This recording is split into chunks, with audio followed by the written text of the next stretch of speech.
네, 반갑습니다. 부가치세 이전 과세거래 기출문제 같이 볼게요. 자, 과세 대상 사례부터 볼게요. 해당되는 거, 미해당되는 거 나뉘어져 있어요. 자, 반환조건부 골프장 입회금은 과세표준에 포함하지 않지만 반환하지 아니하는 입회금은 과세표준에 포함합니다. 현물 출자 또는 반환 과세표준에 해당하고요. 자, 현물을 출자할 때 또는 반환할 때 과세 대상 거래로 봅니다. 게임머니 계속적, 반복적 판매하는 것도 과세거래로 보고요. 매입세액을 공제받지 못한 지하를 판매 목적으로 타사업장에 반출했습니다. 판매 목적 타사업장 반출의 경우에는 매입세액의 공제 여부와 관계없이 공급으로 의제하여 과세합니다. 자, 이거 사업자 단위 과세사업자, 주사업장 총괄납부 사업자 해당하지 않는다고 했었죠. 재화의 공급으로. 자, 위에 해당하는 거 볼게요. 외국에서 보세구역에 반입된 것은 재화의 수입으로 보지 않습니다. 물납하는 것은 재화의 공급으로 보지 않고요. 조기 선적을 하고 선주로부터 받는 조출료는 용역에 대한 대가가 아니므로 과세 대상 아닙니다.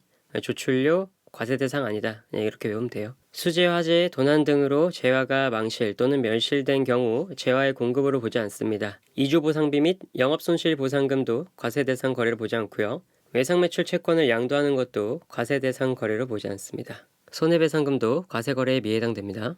자, 두 번째, 재화 용역의 공급에 관해서 보겠습니다. 자, 재화 공급부터 볼게요.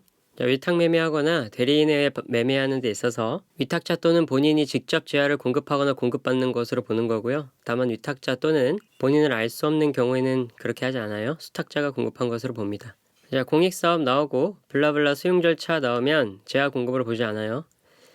질권 저당권 또는 양도담보의 목적으로 동산, 부동산 및 부동산상의 권리를 제공하는 것은 재화의 공급으로 보지 않습니다. 자, 부동산업 및 임대업으로의 권리 제공은 용역의 공급으로 보죠. 하지만 질권 저당권 또는 양도담보 목적으로 권리를 제공하는 것은 재화의 공급으로 보지 않습니다. 자, 세금계산서 발급받지 않고 취득한 재화를 면세 전용으로 사용한 경우에 이는 재화의 공급 의제에 해당하지 않죠. 매입세액 공제를 받지 못했으니까요. 그렇죠? 민사집행법에 따른 경매로 재화를 인도하는 것은 재화의 공급으로 보지 않습니다. 자기 적립 마일리지로만 전액 결제받고 공급하는 재화의 경우 사업상 징여로 보지 않습니다. 그러니까 재화의 공급 의제를 하지 않는다는 거예요. 사업자가 자기의 사업과 관련하여 취득한 재화를 자기의 과세 사업과 관련한 수선비 등을 대체해서 사용하거나 소비하는 경우에는 재화의 공급으로 보지 않습니다.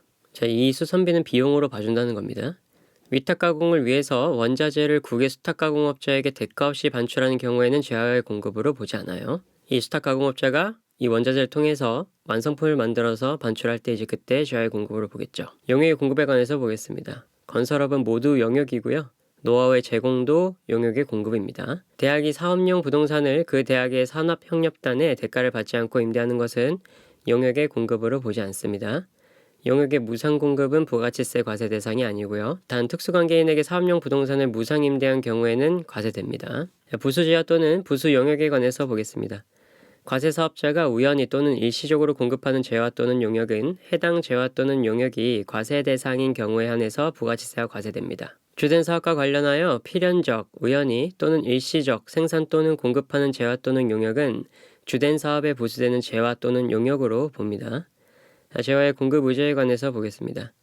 다른 사업장의 판매 목적으로 반출하는 것은 재화의 간주 공급에 해당하고요. 총괄납부 또는 사업자 단위 과세가 적용되는 사업장의 경우에는 자금 부담의 문제가 발생하지 않아 재화의 공급으로 보지 않는다. 이거 아까 계속 반복되죠. 여기서 단 총괄납부의 경우 세금계산서를 발급했다면 재화의 공급으로 보고요. 사용인 1인당 연간 10만원까지의 경조사와 관련된 재화와 연간 10만원까지의 설날 추석 기념일 및 생일 등과 관련된 재화를 제공하는 경우에는 개인적 공급으로 보지 않습니다. 자가 생산한 소형 승용차를 임직원의 업무용으로 사용하는 경우 간주 공급에 해당합니다. 여기 업무용이랑 영업용 구분하는 거 중요했었죠. 그거 구분할 수 있어야 됩니다.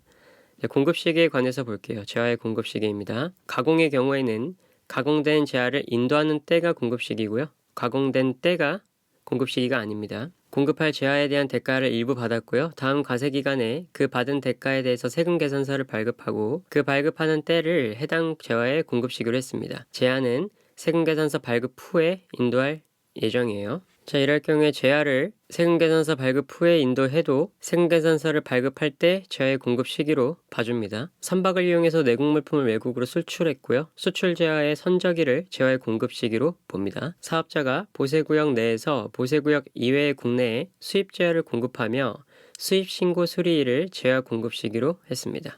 가능하죠. 현물 출자하는 경우 현물 출자로서의 이행이 완료되는 때를 공급 시기로 봅니다. 자, 그리고 사업자가 시설 대여업자로부터 시설 등을 임차하면 해당 시설을 공급자로부터 직접 인도받은 경우 사업자는 공급자로부터 제하를 직접 공급받은 것으로 보아 공급 시기에 관한 규정을 적용하게 됩니다. 자, 대가의 각 부분을 받기로 한 때를 공급 시기로 보는 게 있어요. 중간 지급, 장기 할부, 완성도 기준 지급 조건부.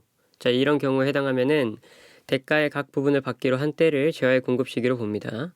단 할부 기간이 1년 미만인 단기 할부 판매에 해당하는 경우에는 제화의 인도 시기를 공급 시기로 하죠.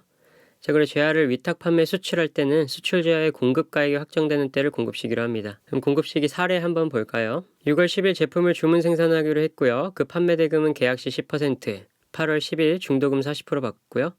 10월 10일 제품 인도 시에 50%를 수령하기로 했습니다. 계약금을 받기로 한 날에 다음 날부터 잔금 지급 약정일까지의 기간이 6개월 미만입니다. 그렇죠? 6월 10일에 계약금 10% 받고 잔금 지급 약정일까지 기간이 6개월 미만이기 때문에 중간 지급 조건부 판매에 해당하지 않아요. 그럼 반대로 계약금 받고 잔금 지급 약정 기일까지 기간이 6개월이 넘어가면 중간 지급 조건부 판매에 해당하고요. 이럴 때 대가의 각 부분을 받기로 한 때를 공급 시기로 보는 겁니다. 따라서 제화의 공급 시기는 제화가 인도되는 10월 10일이 되게 돼요. 보통 원칙적으로 제화는 인도될 때 공급 시기로 보니까요. 그렇죠? 5월 3일에 상품권을 판매한 후에 7월 5일에 제품이 인도됐습니다. 그러면 제품이 인도되는 7월 5일을 공급 시기로 보고요. 위탁 상품을 6월 5일에 인도하고 수탁업자는 7월 3일에 판매했네요. 수탁자가 제화를 인도한 7월 3일이 공급 시기가 됩니다. 실질적으로 판매를 이날 했으니까요. 6월 19일에 외상 판매한 제품의 판매 대금을 7월 10일에 수령했습니다. 자, 외상 판매한 제품인 경우에는 제품이 인도된 때 6월 19일이 공급 시기가 됩니다. 뭐 장기 할부 판매나 그런 게 아니니까요. 그렇죠? 원재료의 일부를 부담하는 조건으로 위탁 가공 의뢰를 받은 제품을 6월 30일에 완성했습니다. 그리고 7월 5일에 거래처에 인도하고 위탁 가공료를 수령했어요. 가공된 제화를 인도한 7월 5일이 공급 시기가 됩니다. 자, 4번 과세표준 계산 같이 볼게요. 자료입니다. 제1기 예정신고 기간이었고요. 1월 1일부터 3월 31일까지의 부가가치세 과세표준 계산하는 거예요. 1월 30일부터 3월 10일까지 거래 내역 보면요. 1월 30일에 상품을 1,000만원에 판매했고 그 대금은 1월 말일부터 매월 말일에 100만원씩 10회 받기로 했네요. 그렇죠? 2월 10일 제품을 1,000만원에 주문 생산 판매하기로 했고요. 그 대금은 계약 시 10% 받았고요. 2월 10일이 계약금 받은 날이겠죠. 30% 완성 시 40%, 70% 완성 시 30%, 인도 시 20%의 대금을 받기로 했습니다. 자, 3월 말 현재 생산의 완성도는 30%입니다. 2월 20일에 사업용 부동산 1,000만원을 양도하기로 계약했고요. 건물이 있고 토지가 나눠져 있네요. 그렇죠? 자, 문제에서 안분계산 기준에 따라 안분계산한 금액과 30% 이상 차이가 나지 않는다고 가정해 줬어요. 그럼 이대로 가면 되겠죠. 대금은 2월 20일에 100만원, 4월 20일에 400만원, 6월 20일에 500만원 받기로 했습니다. 그리고 6월 20일에 부동산을 양도했어요. 3월 10일 상품을 100만원에 판매하기로 계약했고요. 계약금 20만원 수령하고 수령한 대가에 대해서 세금계산서를 이때 발급했네요. 그렇죠? 3월 10일에 세금계산서 발급했어요. 상품은 4월 10일에 인도가 되었고요. 자, 그러면 1월 1일부터 3월 31일 부가가치세 과세표준 한번 구해보세요. 멈춰서. 자, 분석 같이 보겠습니다. 자, 첫 번째, 단기 할부 판매 인식해서 1,000만원 다 인식해줍니다. 1월 30일, 그 대금 1월 말일부터 매월 말일 100만원씩 10회 받습니다. 1년이 넘지 않기 때문에 단기 할부 판매로 보고 1,000만원 인식해줍니다. 중간기급은 6개월 넘으면 되지 않나요? 하는데 계약금 받은 게 없죠. 계약금 받고 나서 6개월 이상 잔금 지급 약정일까지 기간이 있으면 중간지급 조건부 판매에 해당하는데 이거 계약금 받고 한 것도 아니고 단기 할부 판매일 뿐입니다. 자, 그래서 1,000만원 인식 바로 해주시고요. 제화가 인도됐을 때. 자, 두 번째는 완성도 기준 지급 조건부 판매였어요. 계약 시 10% 받은 금액 100만원, 30% 완성했을 때 40%니까 400만원이죠. 그 두 개 금액 합하면 500만원이니까 500만원 인식해 줍니다. 완성도 기준은 각 대가를 받은 때니까요. 자, 그리고 토지 건물 일괄 공급한 거 있습니다. 계약금과 잔금까지의 기간이 6개월 이상이 아니기 때문에 중간 지급 조건 판매에 해당하지 않고요. 그렇죠. 2월 20일에 100만원 계약금 받고서 6월 20일에 다 끝나니까요. 따라서 인도일인 2월 20일 일기 확정 신고 시에 건물만 과세 대상이니까 700만원을 과세 표준에 포함하는 겁니다. 자, 부가가치세에서 토지 양도하는 거 과세 표준 안 들어가는 거 다 아시죠? 임대는 들어갑니다. 그래서 토지 건물 일괄 공급은 잡을 거 없고요. 선발급 세금 계산서 있었어요. 그쵸? 여기 상품을 100에 판매하기로 계약했고 계약금 20만 원 수령하면서 수령한 대가에 대해서 세금계산서 발급했습니다. 그럼 이 세금계산서 발급할 때를 공급한 걸로 보고요. 그럴 때 인식할 과세 표준 금액은 20만 원이 돼요. 받은 부분 20만 원을 인식하는 겁니다. 다 더하면 1520만 원 나옵니다. 자, 면세와 영세율에 관해서 보겠습니다.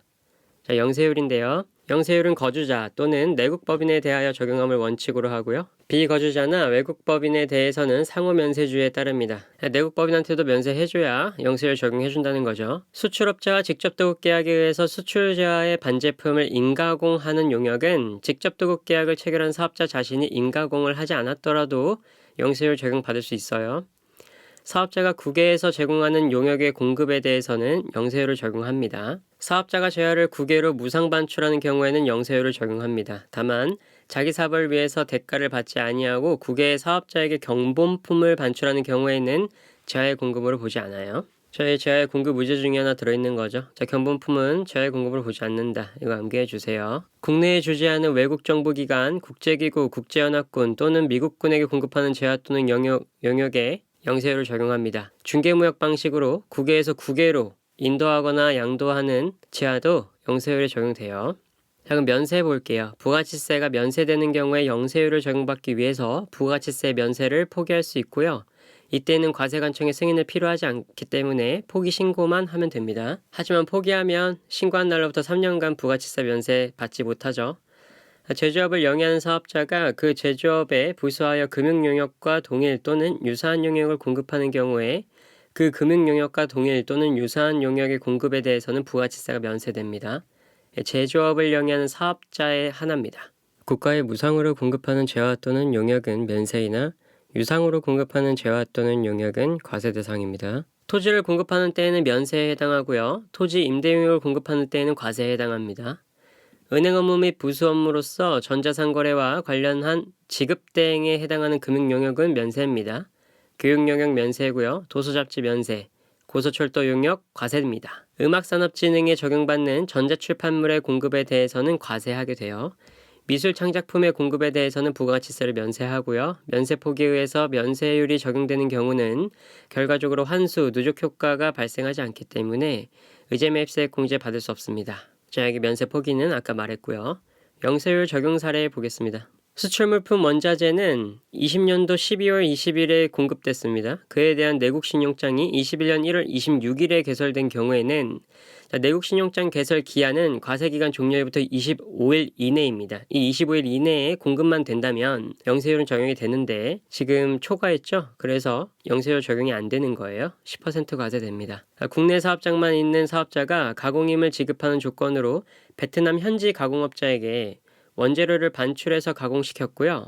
그 다음 가공물품을 현지에서 중국으로 인도했어요. 이럴 때 위탁가공무역 방식의 수출에 해당하기 때문에 영세율이 적용됩니다. 베트남에서 중국으로 인도할 때 이제 재화의 공급으로 보면서 영세율 적용이 되겠죠. 신제품의 해외 시장 확대를 위해서 신제품의 견본품 1,500개를 해외 거래처에 무상으로 반출했습니다. 이때 견본품은 무상 반출은 과세 대상에서 제외되죠. 아예 과세 대상에 포함되지 않는 거예요. 수출업자가 국내에서 수출품 생산업자와 계약에 따라서 수출을 대행했고요. 수출 대행 수수료를 받았을 때는 수출과 무관한 국내 공급에 해당하기 때문에 영세율 적용되지 않고 10% 과세됩니다. 이 수수료에 대해서요. 부가치세법에 관해서 일반사항 보겠습니다. 임야의 임대용역은 부가치세 과세 대상이 아닙니다. 토지의 임대용역은 과세했었죠. 근데 임야의 임대용역은 부가치세 과세 대상이 아니고요. 건축물이 있는 토지를 취득하여 그 건축물을 철거하고 토지만을 사용할 때는 철거한 건축물의 취득 및 철거 비용에 관련된 매입세액은 매출세액에서 공제하지 않습니다. 대리납부 의무는 비사업자, 면세사업자, 매입세액이 불공제되는 용역 등을 공급받은 과세사업자에게만 허용되는 거예요. 그래서 일반인이나 면세사업자 이런 사람들은 대리납부 의무가 없어요. 자, 2장 과세거래 여기까지 보겠습니다. 수고하셨습니다.